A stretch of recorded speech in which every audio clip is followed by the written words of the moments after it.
Hello बच्चों। आज हम लोग चैप्टर 4 डेटा हैंडलिंग को आगे कंटिन्यू करेंगे।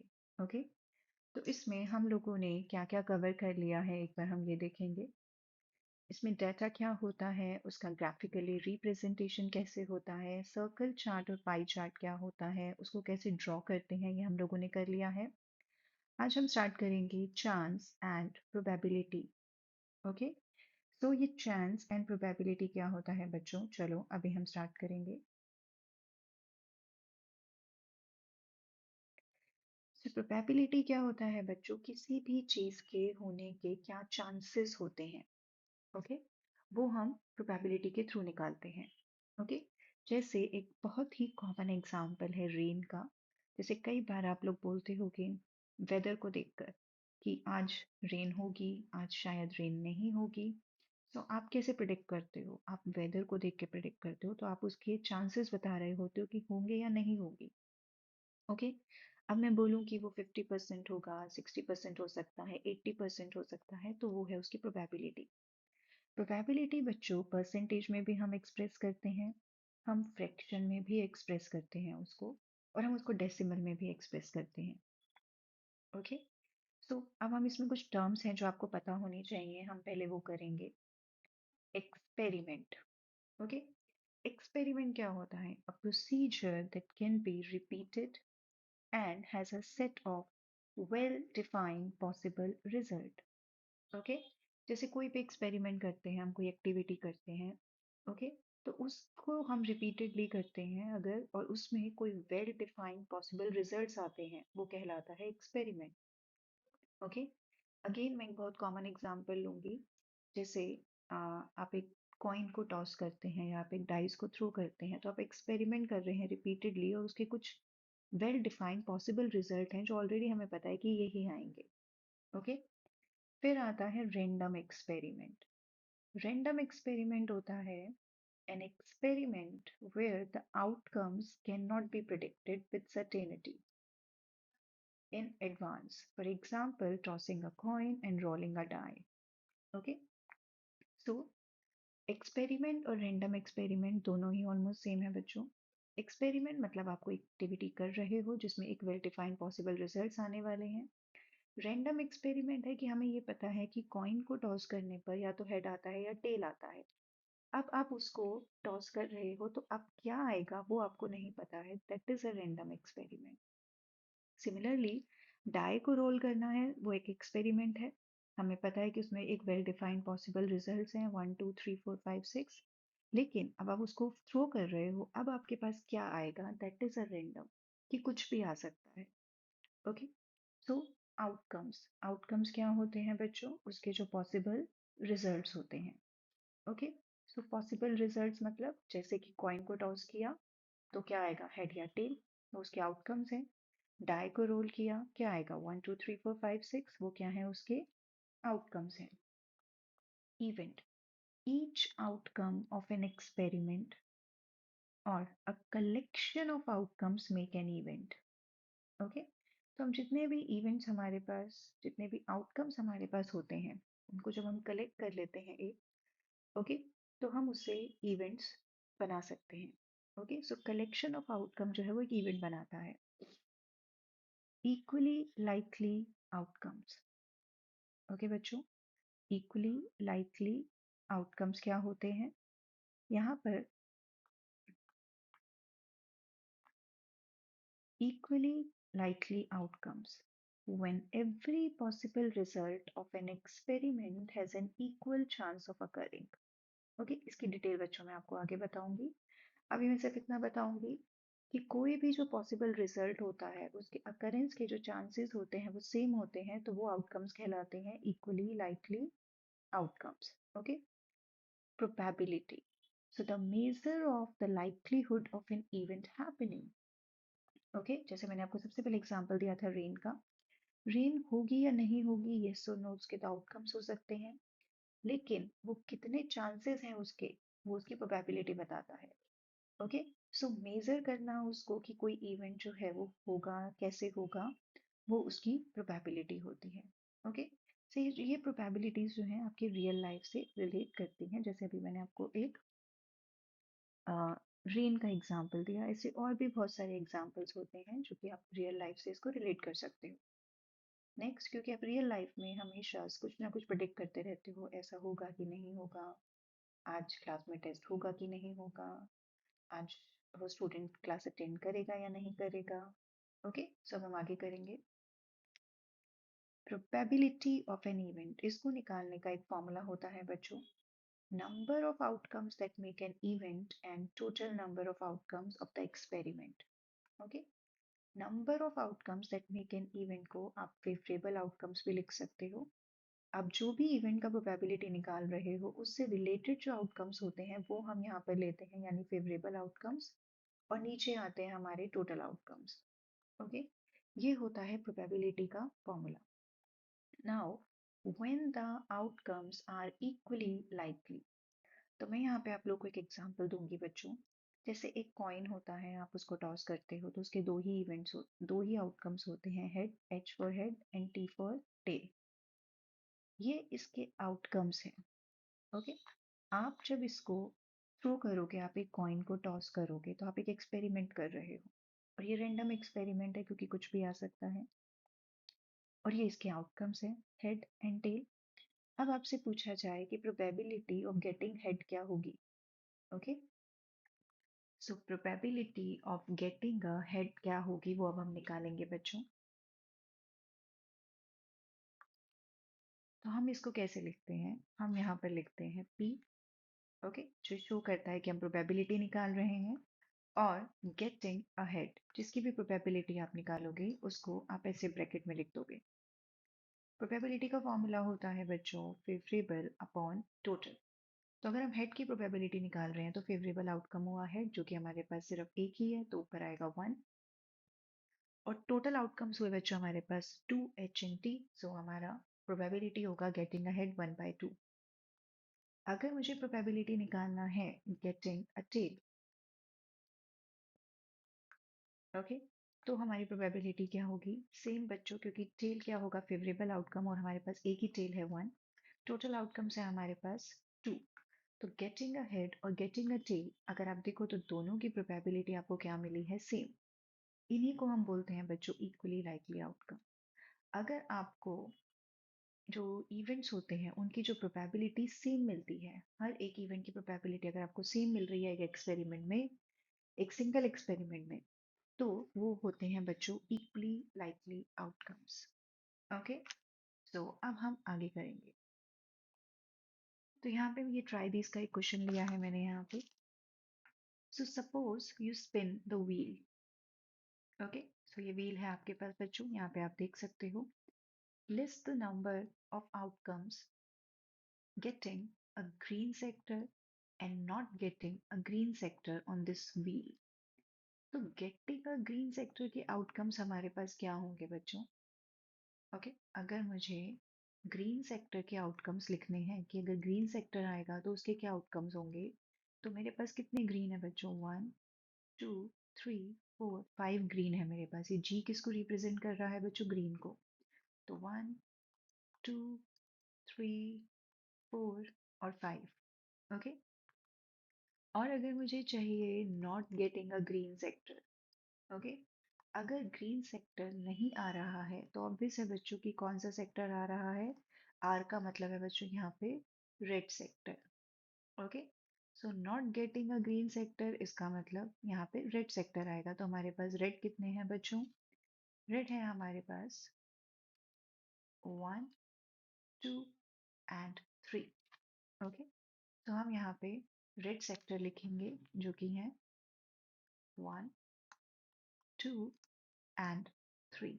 ओके, अब हमारे पास सेकंड पार्ट में पूछा गया है find the probability of getting a green sector. तो आपको पता है आपको कैसे लिखना है, पी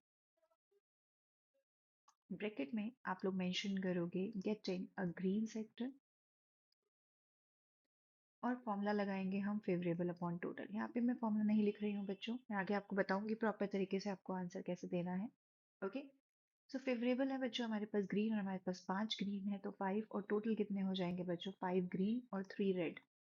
तो टोटल आउटकम्स होंगे हमारे 8। तो आंसर आएगा बच्चों 5/8। थर्ड है हमारे पास not getting a green sector. अगर not getting a green sector है, इसका मतलब जो दूसरा सेक्टर हमारे पास है वो रेड सेक्टर है, जो ये हम एज्यूम कर रहे हैं कि आर मीन्स रेड होगा। ओके, क्योंकि हमें क्वेश्चन में गिवन नहीं है बच्चों। So not getting a green sector, इसका मतलब रेड सेक्टर आएगा। और रेड सेक्टर हमारे पास कितने हैं? 3। तो फेवरेबल कितने हुए बच्चों? 3। और टोटल कितना हुआ? 8। तो प्रोबेबिलिटी हो गई 3/8। तो ग्रीन के आने की प्रोबेबिलिटी क्या है? 5/8। और नॉट गेटिंग अ ग्रीन क्या है बच्चों? 3/8। ओके, तो अब हम आगे करेंगे। अब हमें यहाँ पे बोला गया है list the outcomes you can see in these experiments. तो आपको यहाँ पे आउटकम्स बताने हैं। ओके, सिर्फ आउटकम्स, आपसे प्रोबेबिलिटी नहीं पूछी गई है। ओके, सो यहाँ पर अगर आप एक व्हील को स्पिन करते हो तो आपके पास क्या क्या आउटकम होंगे, और ये व्हील आपको ऑलरेडी दे रखा है आपके राइट में। तो आप देख सकते हो बच्चे, आपके पास दो ए हैं।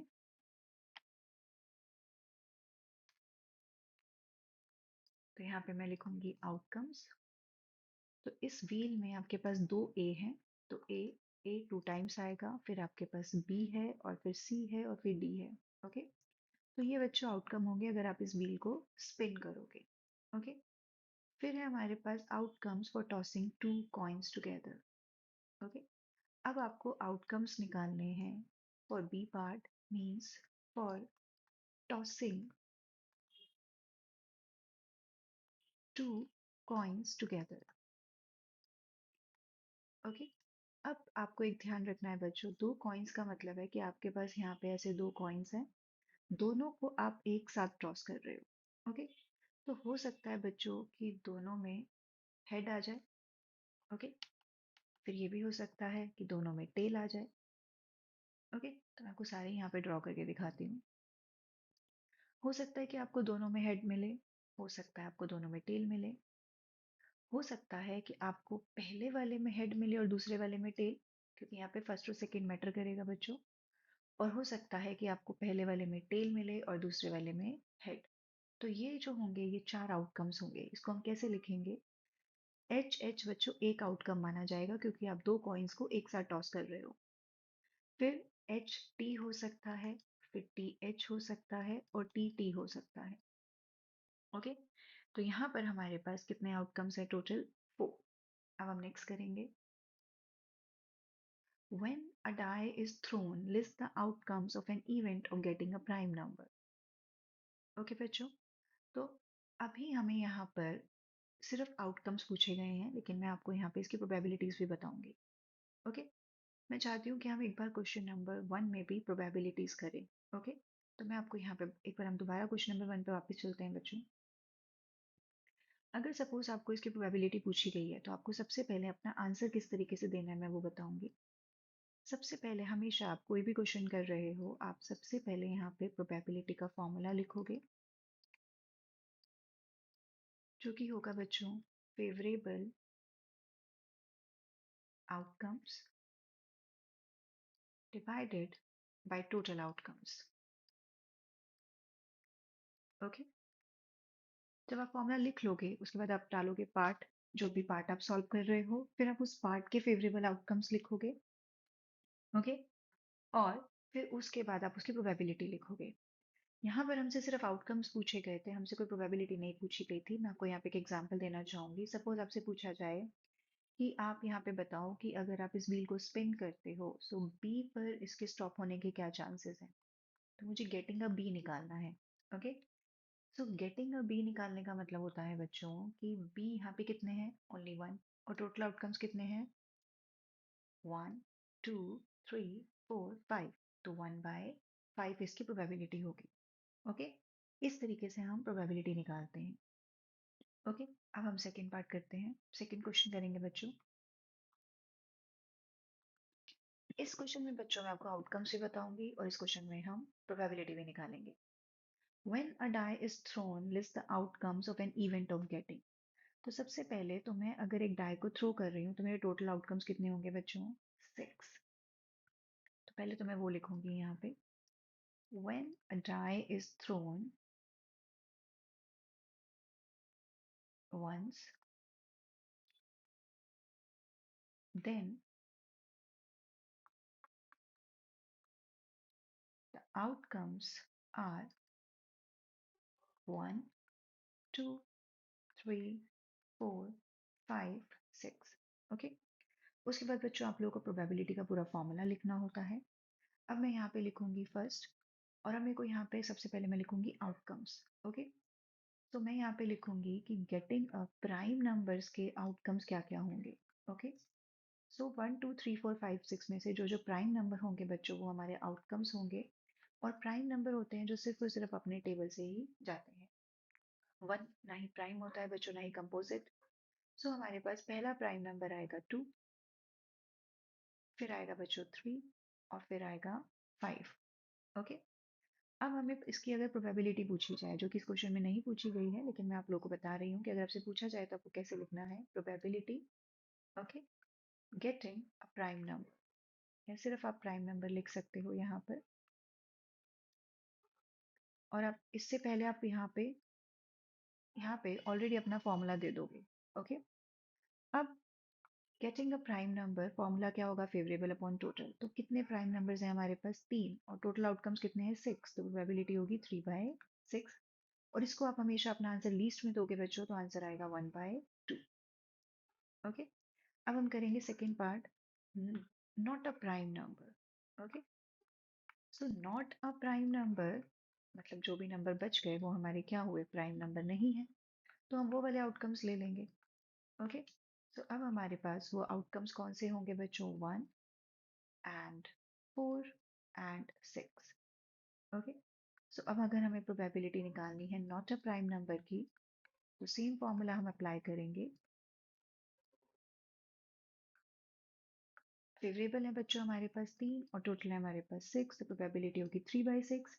अगेन आप इसको लीस्ट करोगे तो आपको मिलेगा 1/2। ओके, अब हम करेंगे बच्चों थर्ड, अ नंबर ग्रेटर देन 5। ओके बच्चों, एक्चुअली ये सेकंड का ए और बी पार्ट था बच्चों, जिसको मैंने थर्ड दे दिया है। एक बार मैं इसको करेक्ट कर देती हूँ। ये था इसका ए पार्ट, ये था इसका बी पार्ट। ओके, अब हम करेंगे सेकंड, और सेकंड का अभी हम ए पार्ट करेंगे, जो कि है अ नंबर ग्रेटर देन 5। ओके, सो अ नंबर ग्रेटर देन 5 क्या है बच्चों, सिर्फ 6। ओके, ऐसे क्वेश्चंस को आपको ध्यान से करना है। अगर आपको बोला जाता है नंबर ग्रेटर देन 5 तो सिर्फ आएगा 6। अगर आपको बोला जाता है अ नंबर ग्रेटर देन और इक्वल टू 5 तो आप 5 को भी इंक्लूड करोगे। यहाँ पर हम 5 को इंक्लूड नहीं करेंगे, तो हमारा सिर्फ एक ही फेवरेबल आउटकम होगा बच्चों, 6। अब हम यहाँ पे इसकी प्रोबेबिलिटी निकालेंगे, a number greater than 5। Okay, so इसकी प्रोबेबिलिटी क्या होगी बच्चों, फेवरेबल आउटकम क्या है हमारे पास, 1, और टोटल आउटकम्स है 6, सो 1/6। ओके, सो ये जो आंसर है बच्चों, एक सेकेंड में मार्क कर देती हूँ। ये आंसर है आपके फर्स्ट का ए पार्ट, ये आंसर है आपके फर्स्ट का बी पार्ट, और ये आंसर है बच्चों आपके फर्स्ट का थर्ड पार्ट। ओके, अब हम यहाँ पे करेंगे इसका fourth part, a number not greater than 5। Okay, so a number not greater than 5 का क्या मतलब होता है बच्चों, इसका मतलब कि वो जो नंबर है वो 5 से ग्रेटर नहीं है। ओके, तो मैं यहाँ पे हम इसका क्वेश्चन करेंगे।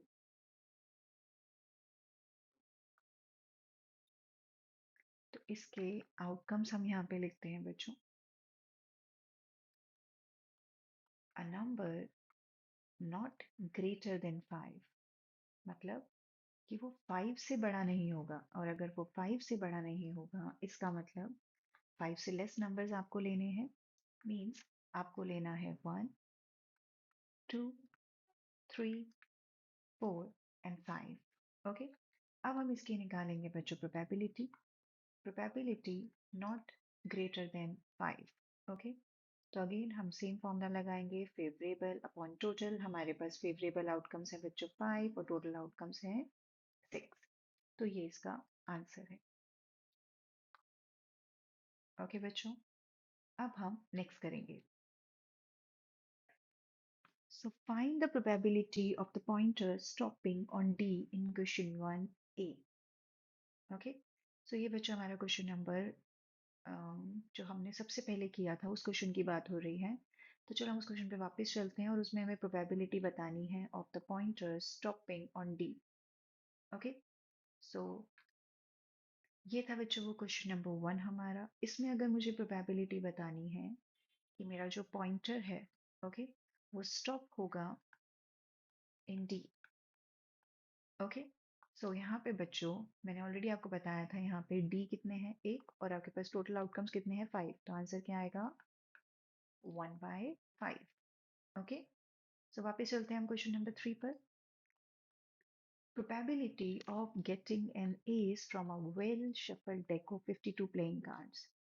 आई होप बच्चों आप लोगों को कार्ड्स के बारे में पता होगा। टोटल कार्ड्स होते हैं 52। ओके, जिसमें से एस का मतलब होता है उस कार्ड को अगर आपने देखे हो तो उस कार्ड पर ए लिखा होता है। ओके, एस का कार्ड कौन सा होता है जिसके ऊपर ए लिखा होता है। Okay, so like of course centre में ऐसे लिखा होता है। ओके, सो आप, और एस कितने होते हैं बच्चों, एक एस होता है हार्ट का, एक एस होता है डायमंड का, एक एस होता है क्लब का, और एक एस होता है बच्चों स्पेड का। ओके, सो यहाँ पर मुझे प्रोबेबिलिटी बतानी है गेटिंग एन एस। तो मैं यहाँ पे क्या लिखूंगी, पी गेटिंग एन एस। और मैंने आपको बताया कि हमारे पास कितने एस होते हैं, 4 टाइप्स के एस होते हैं हमारे पास। तो 4 एस हुए बच्चों और टोटल कार्ड्स हुए 52।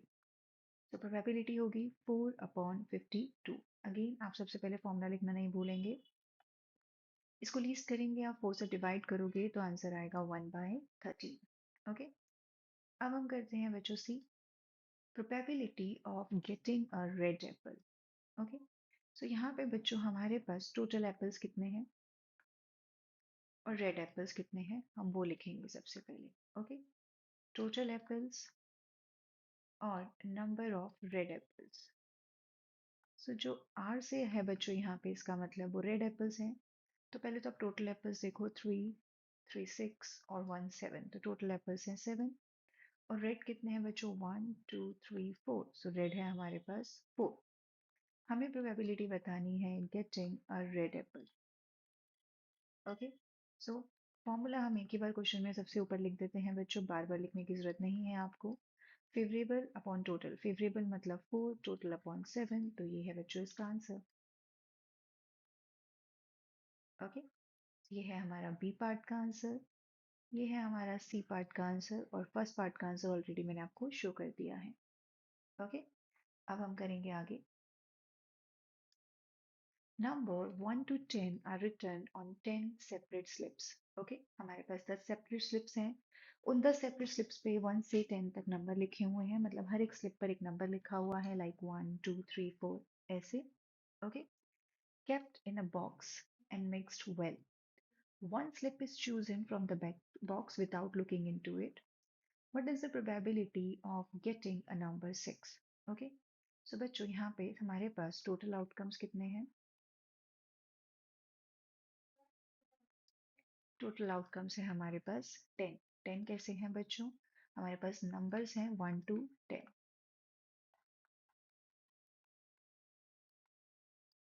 ओके, अब उसके बाद हमारे पास है, फर्स्ट हमें करना है getting a probability, getting a number 6। तो आप यहाँ पे लिखोगे पी। ऑफ कोर्स बच्चों मेरे पास स्पेस नहीं है, तो आप यहाँ पर इससे पहले एक फॉर्मूला लिखोगे इसका। एक ही बार आपको फॉर्मूला लिखना है, हर पार्ट के लिए आपको बार बार फॉर्मूला नहीं लिखना है। सो गेटिंग अ नंबर 6, बच्चों यहाँ पर मुझे आउटकम्स देने की जरूरत नहीं है क्योंकि 6 यहाँ पे सिर्फ एक ही बार आएगा 1 to 10 में। तो फेवरेबल होगा 1 और टोटल होंगे 10। तो आंसर आएगा 1/10। ओके, तो ये है इसका आंसर।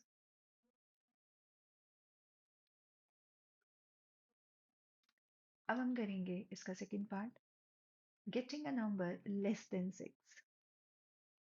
ओके, तो यहाँ पे मुझे आउटकम्स देने पड़ेंगे बच्चों। तो पहले मैं यहाँ पे आउटकम्स लिखती हूँ, getting a number less than 6। तो मुझे वो नंबर्स लेने हैं बच्चों जो 6 से लेस हैं, तो 6 इंक्लूड नहीं करना है। ओके, सो वो कौन कौन से नंबर होंगे बच्चों, 1, 2, 3, 4, 5, 6। ओके, सॉरी 6 नहीं लेंगे हम बच्चों, क्योंकि हमें लेस देन 6 लेने हैं। अब हम यहाँ पे लिखेंगे probability a number less than 6। तो मेरे पास फेवरेबल आउटकम कितने हैं बच्चों? 5, और टोटल आउटकम्स कितने हैं? 10। तो आंसर क्या आएगा? 5/10 मीन्स हाफ। ओके, सो ये इसकी प्रोबेबिलिटी होगी बच्चों।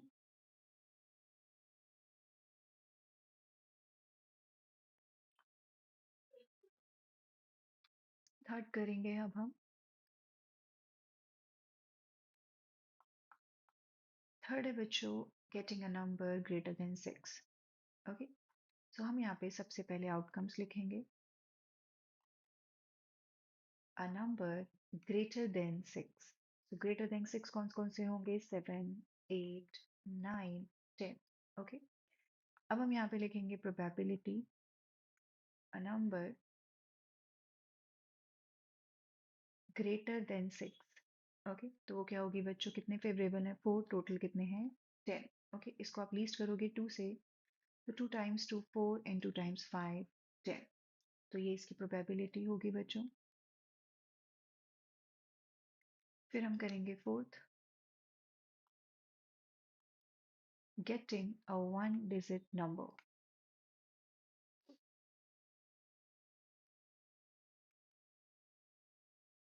सो 1 डिजिट नंबर का मतलब क्या होता है बच्चों? 1 to 10 में सिर्फ 10 को छोड़ के बाकी सारे 1 से लेकर 9 तक 1 डिजिट नंबर है।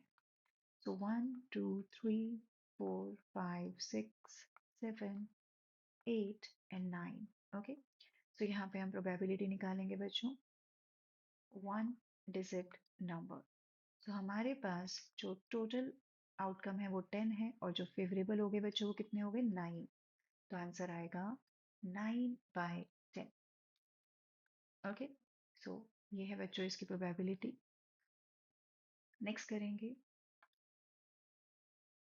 if you have a spinning wheel with 3 green sectors, 1 blue sector, 1 red sector, what is the probability of getting a green sector and what is the probability of getting a non-blue sector? Okay, तो सबसे पहले हमें जो information given है हम बच्चों वो लिखेंगे यहाँ पर। नंबर ऑफ ग्रीन सेक्टर्स वो कितने हैं बच्चों? 3। Then number of blue sectors वो कितने हैं बच्चों? 1। Then number of red sectors, और वो कितने हैं? 1। ओके, फिर हम यहाँ पे लिखेंगे टोटल नंबर ऑफ सेक्टर्स। उसके लिए आपको इन सबको ऐड करना पड़ेगा, जो कि आएगा 3 + 1 + 1 मीन्स 5। ओके, अब हमें इसके आगे यहाँ पे हम प्रोबेबिलिटी का फॉर्मूला लिखेंगे। ओके, और फिर हम यहाँ पे, मैं फॉर्मूला लिख देती हूँ।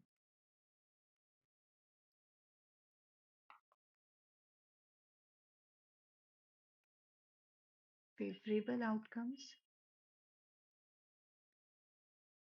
divided by total number of outcomes.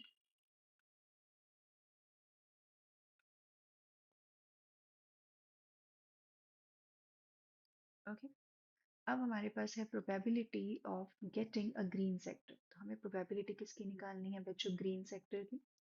तो फॉर्मूला क्या है? Favourable upon total. तो हमारे पास ग्रीन सेक्टर कितने हैं? 3, और टोटल कितने हैं? 5। तो प्रोबेबिलिटी हो गई 3/5। फिर हमें निकालनी है getting a non blue sector. इसका मतलब ब्लू नहीं आना चाहिए, कोई भी आ जाना चाहिए। ओके, तो आप यहाँ पे क्या करो बच्चों? ब्लू को छोड़ के बाकी सारे ले लो। ओके, यानी ग्रीन हो गए 3 और रेड हो गए 1 और टोटल हो गए 5। तो आंसर आएगा बच्चों 4/5। ओके, अब हम आगे करेंगे, find the probability of the events given in question 2। मैं आपको एक बार क्वेश्चन 2 पे लेके चलती हूँ। ओके, तो ये क्वेश्चन था बच्चों जिसकी प्रोबेबिलिटी मैंने आपको पहले ही बता दी है। ओके, तो ये हमने कंप्लीट कर लिया है बच्चों। सो आज हम इतना ही करेंगे। So thank you.